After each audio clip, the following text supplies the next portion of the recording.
Hello दोस्तों। देखिए दोस्तों, हमारा जो शिक्षा मनोविज्ञान का 21 डेज का जो चैलेंज चल रहा है पिछली भर्तियों में आए हुए क्वेश्चंस का, तो उसमें आज हमारा टॉपिक है व्यक्तित्व। तो व्यक्तित्व में जो भी क्वेश्चन आए हुए हैं उनको आज हम सोल्व करेंगे। तो देखिए दोस्तों, मैं कहना चाहूँगी कि ये जो हम श्रृंखला चला रहे हैं 21 डेज की, इसमें जो भी क्वेश्चन है वो सब जो सारे क्वेश्चन हैं वो पिछली भर्तियों में आए हुए क्वेश्चन हैं। जैसे ये भी आपके सामने है, ये स्कूल लेक्चरर एग्ज़ाम 2013 में आए हुए।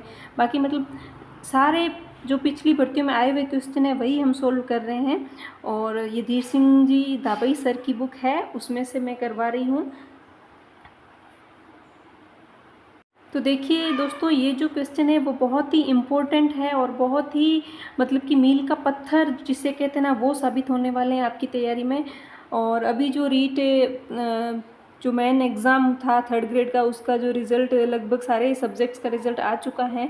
तो उनमें जो भी स्टूडेंट्स असफल हुए हैं, यानी कि दो गुणा में तो उनका नंबर आ गया था, लेकिन जो फाइनल लिस्ट में जिनका नंबर नहीं आया है तो उनको निराश होने की ज़रूरत नहीं है। देखिए, दुख तो होता ही है जब आप इतनी तैयारी करते हो और कुछ पॉइंट्स से आप पीछे रह जाते हो, तो बहुत दुख होता है। तो लेकिन हिम्मत नहीं हारनी है। वो कहते हैं ना कि मन के हारे हार है, मन के जीते जीत। तो बस मन को अपने कंट्रोल में रखना है। बाकी सारी भर्तियाँ हमारे सामने है। 1st ग्रेड आ रही है, 2nd ग्रेड आ रही है, 3rd ग्रेड भी आएगी। तो किसी एक भर्ती को अपना लक्ष्य बना लीजिए कि मुझे तो 1st ग्रेड बनना है तो 1st ग्रेड ही बनना है, 2nd ग्रेड, 3rd ग्रेड, जो भी एक एग्ज़ाम को अपना टारगेट बना लीजिए और बस अपनी जी जान लगा दीजिए उसमें। तो ये जो मैं क्वेश्चन करवा रही हूँ, ये तीनों ही भर्तियों में आपके इम्पोर्टेंट साबित होंगे, महत्वपूर्ण साबित होंगे। तो चलिए शुरू करते हैं आज का सेशन। तो आज का पहला सवाल है कि मनोविश्लेषण में जिसके अध्ययन पर बल दिया जाता है वह है सचेतना, अर्ध सचेतना, अचेतन या बहुचेतन। तो इसका सही आंसर होगा अचेतन। यानी मनोविश्लेषण में अचेतन के अध्ययन पर बल दिया जाता है। ठीक है, अगला सवाल है कि फ्रायड के अनुसार मन की संरचना की सही कोटि है। फ्रायड ने मतलब ईड, ईगो, सुपर ईगो, 3 चीज़ें बताई थी जिसे हिंदी में कहते हैं इदम, अहम, अति अहम, है ना। तो उनमें से सही क्रम क्या है इनका? तो इनका सही क्रम है बी, ईद, अहम, अति अहम। यानी कि ईड, ईगो, सुपर ईगो, ईड, ईगो और सुपर ईगो, है ना। तो इदम, अहम और अति अहम। ठीक है, अगला सवाल है व्यक्तित्व के मापन के लिए निम्न में से कौन सा व्यक्तिनिष्ठ परीक्षण है? कौन सा व्यक्तिनिष्ठ परीक्षण है? तो इसका सही आंसर होगा डी, जीवन कथा परीक्षण। जीवन कथा परीक्षण है, ये व्यक्तिनिष्ठ परीक्षण है। ठीक है, अगला सवाल है व्यक्तित्व एवं बुद्धि में वंशानुक्रम की नाम मात्र की भूमिका है, महत्वपूर्ण भूमिका है, अपूर्वानुमेय है या आकर्षक भूमिका है? तो इसका सही आंसर होगा बी, महत्वपूर्ण भूमिका। यानी कि व्यक्तित्व एवं बुद्धि में वंशानुक्रम की महत्वपूर्ण भूमिका होती है। ठीक है, अगला सवाल है कि बालक प्रसंग बोध परीक्षण 3 वर्ष से 10 वर्ष की आयु के बालकों के लिए बनाया गया है। बालक प्रसंग बोध परीक्षण 3 वर्ष से 10 वर्ष की आयु के बालकों के लिए बनाया गया है। इस परीक्षण में कार्ड में प्रतिस्थापित किए गए हैं सजीव वस्तुओं के स्थान पर जानवरों का, या लोगों के स्थान पर जानवरों का, या पुरुषों के स्थान पर महिलाओं को, या वयस्क के स्थान पर बालकों को। तो इस कार्ड में किसको प्रतिस्थापित किया गया है? लोगों के स्थान पर जानवरों को प्रतिस्थापित किया गया। ठीक है, बालक प्रसंग बोध परीक्षण में। नेक्स्ट सवाल है निम्न में से कौन सा कारण बालक के स्वस्थ भावात्मक विकास में सहायक नहीं है? कौन सा कारण बालक के स्वस्थ भावात्मक विकास में सहायक नहीं है? नहीं है पूछा है ना, सवाल अच्छी तरह से पढ़ना है अपन को। तो ऑप्शन देखिए, बालक के कार्यों को सामाजिक स्वीकृति मिलना, परिवार व विद्यालय में संवेगों का दमन, विद्यालय में उपयुक्त शिक्षण विधियों का प्रयोग, शिक्षक द्वारा व्यवहार के सही उदाहरण प्रस्तुत करना। तो इसका सही आंसर होगा बी, परिवार एवं विद्यालय में संवेगों का दमन। अगर एक बच्चे के संवेगों का दमन किया जाता है उसकी फैमिली में या स्कूल में, तो ये एक बालक के स्वस्थ भावात्मक विकास में सहायक नहीं है। मतलब उसके भावात्मक विकास उसका भावात्मक विकास का दमन हो जाएगा, भावात्मक विकास होगा नहीं उसका। ठीक है ना, तो उसके संवेगों का दमन नहीं करना है। अगला सवाल है, व्यक्तित्व मनोदैहिक व्यवस्थाओं का वह गत्यात्मक संगठन है जो वातावरण के साथ अपूर्व समायोजन का निर्धारण करता है। व्यक्तित्व मनोदैहिक व्यवस्थाओं का वह गत्यात्मक संगठन है जो वातावरण के साथ अपूर्व समायोजन का निर्धारण करता है। इन शब्दों में व्यक्तित्व की परिभाषा किसने दी, यानी कि ये परिभाषा किसने दी है व्यक्तित्व की, तो इसका सही आंसर होगा आलपोर्ट। आलपोर्ट ने व्यक्तित्व की ये परिभाषा दी है। आलपोर्ट ने क्या कहा है? आलपोर्ट ने कहा है कि व्यक्तित्व मनोदैहिक व्यवस्थाओं का वह गत्यात्मक संगठन है जो वातावरण के साथ अपूर्व समायोजन का निर्धारण करता है। ठीक है। अगला सवाल है, एक अंतर्मुखी व्यक्तित्व होता है। क्या सवाल है? कि एक अंतर्मुखी व्यक्तित्व होता है। क्रिया करने की तीव्र इच्छा रखने वाला व्यक्ति, प्रबल और सरलता से परेशान हो जाने वाला नहीं, विनम्र सरल स्वभाव वाला व्यक्ति जो अपने पर्यावरण के प्रभाव के प्रति तुरंत प्रतिक्रिया करता है। तो इसका सही आंसर होगा सी, विनम्र सरल स्वभाव वाला। यानी कि जो अंतर्मुखी व्यक्तित्व होगा वो विनम्र सरल स्वभाव वाला होगा। ठीक है। अगला सवाल है कि किस मनोवैज्ञानिक ने व्यक्तित्व की संरचना के अंतर्गत गत्यात्मकता एवं स्थलाकृतिक पक्ष का अध्ययन किया। तो इसका सही आंसर होगा ए, फ्रायड। क्या होगा? फ्रायड। यानी कि फ्रायड ने व्यक्तित्व की संरचना के अंतर्गत एक तो गत्यात्मकता और दूसरा स्थलाकृतिक पक्ष का अध्ययन किया। स्थलाकृतिक की जगह कहीं कहीं पर आकारात्मक भी लिखा हुआ आता है, यानी कि आकारात्मक। तो गत्यात्मकता, स्थलाकृतिक और आकारात्मक का अध्ययन किसने किया? फ्रायड ने। नेक्स्ट क्वेश्चन है कि पर्सनैलिटी शब्द किस भाषा के मूल से लिया गया है? पर्सनैलिटी शब्द किस भाषा के मूल से लिया गया है? तो इसका आंसर होगा डी, लैटिन। पर्सनैलिटी किस भाषा के मूल से लिया गया है? लैटिन भाषा के। हमारा अगला सवाल है, रोसार्क स्याही धब्बा परीक्षण। रोसार्क स्याही धब्बा परीक्षण व्यक्तित्व परीक्षण का कौन सा प्रकार है? तो ये व्यक्तित्व परीक्षण का प्रक्षेपी प्रकार है। कौन सा? प्रक्षेपी। अगला सवाल है, अंतर्मुखी व्यक्तित्व की विशेषता है। अंतर्मुखी व्यक्तित्व की क्या विशेषता? इसका मुख अंदर की ओर धंसा होता है, इनके मुख की बनावट अन्य से भिन्न है, इनमें नेतृत्व के गुण पाए जाते हैं, या इनमें सामाजिकता के गुण कम पाए जाते हैं। तो इसका आंसर होगा डी, इनमें सामाजिकता के गुण कम पाए जाते हैं। ठीक है। अगला सवाल है कि व्यक्तिगत शब्द की उत्पत्ति लैटिन भाषा के किस शब्द से हुई है?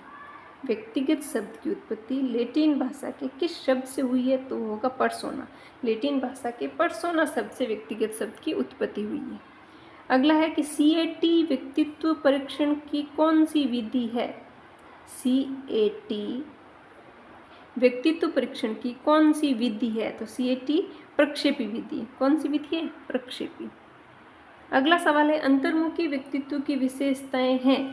तो अंतर्मुखी व्यक्तित्व की विशेषता, संदेही, शंकालु तथा एकांत प्रिय रहने वाले, दूसरों के साथ हंसी मजाक करने वाले, समूह का नेतृत्व करने वाले, या दूसरों को अपने अनुकूल बनाने की क्षमता रखने वाले। तो इसका सही आंसर होगा ए, संदेही, शंकालु तथा एकांत प्रिय। अगला सवाल है, किशोरों में द्वंद्व उभरने का मुख्य कारण है। द्वंद्व उभरने का मुख्य कारण क्या है? पीढ़ियों का अंतर, अवसरों की प्रतिकूलता, किशोर अवस्था में स्वपन दोष, या निराश व निस्सहायता। तो इसका सही आंसर होगा बी, अवसरों की प्रतिकूलता। जब किशोरों को अवसरों की प्रतिकूलता मिलती है तो उनके अंदर द्वंद्व उभरते हैं। ठीक है। अगला सवाल है कि वांछित व्यक्तित्व होता है। वांछित व्यक्तित्व होता है अंतर्मुखी, बहिर्मुखी, संवेगी स्थिर या मनस्तापी। तो वांछित व्यक्तित्व में क्या होता है? संवेगी स्थिर होता है। नेक्स्ट सवाल है कि छात्र के असामान्य व्यवहारों के अध्ययन के लिए निम्नांकित में से किस प्रणाली का प्रयोग सही है? छात्र के असामान्य व्यवहारों के अध्ययन के लिए किस प्रणाली का प्रयोग सही है? अंतर्दर्शन प्रणाली, व्यक्ति इतिहास प्रणाली, समाजमिति प्रणाली, या विकासात्मक प्रणाली। तो इसका सही आंसर होगा बी, व्यक्ति इतिहास प्रणाली। क्या होगा? व्यक्ति इतिहास प्रणाली। नेक्स्ट सवाल है कि व्यक्तित्व को अंतर्मुखी एवं बहिर्मुखी वर्गों में पहले वर्गीकरण किसने किया था? तो यूंग ने व्यक्तित्व को अंतर्मुखी और बहिर्मुखी वर्गों में वर्गीकृत किया था। नेक्स्ट सवाल है, बच्चों का विकासशील व्यक्तित्व किसके द्वारा प्रभावित होता है? व्यक्ति के शरीर में ग्रंथियों द्वारा, परिवार द्वारा, विद्यालय में प्राप्त अनुभव द्वारा, या ग्रंथीय, परिवार और विद्यालय में प्राप्त अनुभवों द्वारा। तो इसका सही आंसर होगा डी, ग्रंथीय, परिवार और विद्यालय में प्राप्त अनुभवों द्वारा उसका व्यक्तित्व प्रभावित होता है। अगला सवाल है कि बहिर्मुखी व्यक्तित्व होता है केवल अपने में समाये रहने वाला, कम क्रियाशील व्यक्ति, विनम्र स्वभाव वाला व्यक्ति जो शीघ्र ही परेशान होने लगता है, व्यक्ति जो हमेशा अपने स्वयं के बारे में सोचता रहता है, या फिर प्रबल व्यक्ति जो सरलता से परेशान हो जाने वाला नहीं होता है। तो इसका सही आंसर डी होगा, यानी बहिर्मुखी व्यक्तित्व होता है प्रबल व्यक्ति जो सरलता से परेशान हो जाने वाला नहीं होता है। ठीक है, देखिए दोस्तों, ये जो भी क्वेश्चन है ये किसी न किसी एग्ज़ाम में आए हुए क्वेश्चन है, तो ये बहुत अधिक संभावना बनती है कि आने वाले एग्ज़ाम्स में ये क्वेश्चन रिपीट हो, हर बार रिपीट होते हैं। जो भी एग्ज़ाम होता है तो पिछली भर्तियों में आए हुए सवाल वापस रिपीट होते हैं, चाहे वो 2-3 ही सवाल रिपीट क्यों ना हो। ठीक है ना, तो इनको बहुत अच्छे से सुनिएगा आप और इनको लर्न कीजिएगा। तो अगला सवाल है कि किसी व्यक्ति के व्यक्तित्व के मापन के लिए व्यक्तिनिष्ठ विधि है। किसी व्यक्ति के व्यक्तित्व मापन के लिए व्यक्तिनिष्ठ विधि है नियंत्रित निरीक्षण विधि, व्यक्तित्व गुणों का मूल्यांकन, आत्मकथा विधि, या व्यक्तित्व में मनोवैज्ञानिक परिवर्तन। तो इसका सही आंसर होगा आत्मकथा विधि। कौन सी आत्मकथा विधि? अगला सवाल है कि एरिक्सन के अनुसार आप व्यक्तित्व समायोजन नहीं कर सकते यदि आप अपने आप को नियंत्रित करने में असमर्थ है, समर्थी, योग्य एवं परिश्रमी है, कोई उत्तरदायित्व वहन करने में असमर्थ है, स्वयं पर एवं दूसरों पर विश्वास करते हैं। तो इसका सही आंसर ए होगा, अपने आप को नियंत्रित करने में असमर्थ है। यानी कि एरिक्सन कहता है कि अगर आप अपने आप को नियंत्रित करने में असमर्थ है तो आप व्यक्तित्व समायोजन नहीं कर सकते हैं। ठीक है ना, एडजस्टमेंट। अगला सवाल है कि बहिर्मुखी विद्यार्थी अंतर्मुखी विद्यार्थी से किस विशेषता के आधार पर भिन्न होता है? तो इसका सही आंसर होगा बी, मन ही मन परेशान होने की अपेक्षा अपनी भावनाओं को अभिव्यक्त करता है। अंतर्मुखी व्यक्ति क्या होता है कि अपनी भावनाएं एक्सप्रेस नहीं करता है, अपनी जो फीलिंग्स होती है वो दूसरों को बताता नहीं है। लेकिन जो बहिर्मुखी विद्यार्थी होता है वो मन ही मन परेशान नहीं होता है, वो अपनी भावनाओं को अभिव्यक्त कर देता है ना। अगला सवाल है कि बालक के व्यक्तित्व को किस प्रकार का अधिगम अधिक प्रभावित करता है? बालक के व्यक्तित्व को किस प्रकार का अधिगम अधिक प्रभावित करता है? तो इसका सही आंसर बी होगा, अनुकरण अधिगम। कौन सा अनुकरण? बच्चों में मतलब कि नकल करने की प्रवृत्ति होती है, यानी ये ऐसा कर रहा तो मैं भी करूँ, उसका अनुकरण करना यानी नकल करना। ठीक है, तो अनुकरण अधिगम अधिक प्रभावित करता है। अगला सवाल है, निम्न में से कौन सी तकनीक प्रक्षेपण तकनीक नहीं है? खेल तकनीक प्रक्षेपण तकनीक है, शब्द साहचर्य परीक्षण ये भी है, और चित्र साहचर्य परीक्षण ये भी है, और व्यक्तिगत अध्ययन है जो प्रक्षेपण तकनीक नहीं है। ठीक है,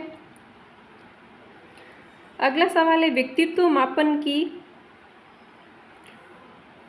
मापन की प्रक्षेपी परीक्षण विधि को पहचानी है। जो 4 विधियां दी हुई है नीचे, उनमें से कौन सी जो विधि है वो प्रक्षेपी विधि है? तो साक्षात्कार, शब्द साहचर्य, व्यक्तित्व अध्ययन, व्यक्ति अध्ययन, चेकलिस्ट। तो सही आंसर होगा इसका बी, शब्द साहचर्य परीक्षण। शब्द साहचर्य परीक्षण है ये प्रक्षेपी परीक्षण विधि है। ठीक है, अगला सवाल है कि व्यक्तित्व का स्थायी समायोजन है। व्यक्तित्व का स्थायी समायोजन है पर्यावरण के साथ, जीवन के साथ, प्रकृति के साथ, या उपयुक्त सभी। तो व्यक्तित्व का स्थायी समायोजन इन तीनों के साथ ही है, यानी उपयुक्त सभी, पर्यावरण के साथ, प्रकृति के साथ और जीवन के साथ। अगला सवाल है कि एक संतुलित व्यक्तित्व वह है जिसमें इदम और परम अहम के बीच संतुलन स्थापित किया जाता है। इदम एवं अहम के बीच संतुलन स्थापित किया जाता है। अहम एवं परम अहम के बीच संतुलन स्थापित किया जाता है, या मजबूत अहम को बनाया जाता है। तो फ्रायड कहता है कि एक संतुलित व्यक्तित्व वही होता है जिसमें अहम को मजबूत बनाया जाता है, जिसमें अहम को मजबूत बनाया जाता है। ठीक है, अगला सवाल है कि अंतर्मुखी बालक की मुख्य विशेषता होती है। वे कक्षा में सभी से मेल जोल रखता है, वे पाठ्य सहगामी क्रियाओं में निरंतर भाग लेता है, एकांत में रहकर कम बातचीत करने वाला होता है, या उपयुक्त सभी। तो इसका सही आंसर सी होगा, यानी कि जो अंतर्मुखी बालक होगा वे एकांत में रहकर कम बातचीत करने वाला होता है। ठीक है, अगला सवाल है कि मानव व्यक्तित्व परिणाम है, मानव व्यक्तित्व परिणाम है पालन पोषण और शिक्षा का, आनुवंशिकता और वातावरण की अंत्यक्रिया का, केवल वातावरण का, या केवल आनुवंशिकता का। तो इसका सही आंसर होगा बी, आनुवंशिकता और वातावरण की अंत्यक्रिया का। ठीक है, नेक्स्ट है लैटिन भाषा के पर्सोना का अर्थ है। तो लैटिन भाषा के पर्सोना का अर्थ होता है मुखौटा। देखिए ये सवाल 4 बार आ गया है, एक ही सवाल घुमा फिरा के व्यक्तित्व किस भाषा के शब्द से बना हुआ है। तो लैटिन भाषा के शब्द से बना हुआ है। तो लैटिन भाषा के पर्सोना शब्द का अर्थ है व्यक्तित्व, और लैटिन भाषा में पर्सोना का अर्थ क्या होता है। तो लैटिन भाषा में पर्सोना का अर्थ होता है मुखौटा। ठीक है, नेक्स्ट सवाल है कि ब्रेल लिपि से किसको पढ़ाना चाहिए। ब्रेल लिपि से बहरे, गूंगे, अंधे और विकलांग। तो सही आंसर बी होगा, जो अंधे व्यक्ति होते हैं, अंधे बच्चे होते हैं, उनको ब्रेल लिपि से पढ़ाना चाहिए। नेक्स्ट है कि एकांत में विश्वास रखने वाला व्यक्ति कहलाता है। तो अंतर्मुखी। और टीएटी परीक्षण में कार्ड की संख्या होती है। तो टीएटी जो परीक्षण होता है उसमें कार्ड की संख्या 30 होती है। कितनी होती है? 30। और प्रश्नावली व्यक्तित्व परीक्षण की कौन सी विधि है? तो प्रश्नावली जो व्यक्तित्व परीक्षण की व्यक्तिगत विधि है। कौन सी है? व्यक्तिगत विधि। तो दोस्तों आज हमारे ये क्वेश्चन पूरे होते हैं। आज हमने ये सारे जो क्वेश्चन थे ये व्यक्तित्व टॉपिक से किए हैं, और व्यक्तित्व टॉपिक से जो भी क्वेश्चन पिछली भर्तियों में आए हुए हैं वो लगभग कवर करने की कोशिश की है।